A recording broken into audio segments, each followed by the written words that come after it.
All right, welcome back to the homestead.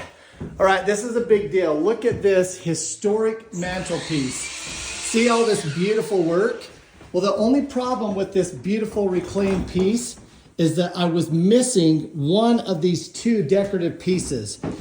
And so you know what I did? I called a guy with a 3D printer, and he took this one and imaged it with his iPhone, and then he sent it to his printer.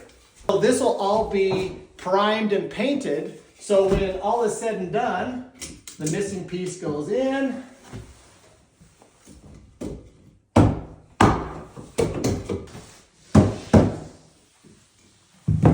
And then suddenly we have a fireplace with complete pieces. This thing is back in place where it needs to be on a 150-year-old fireplace. Tell me what you think.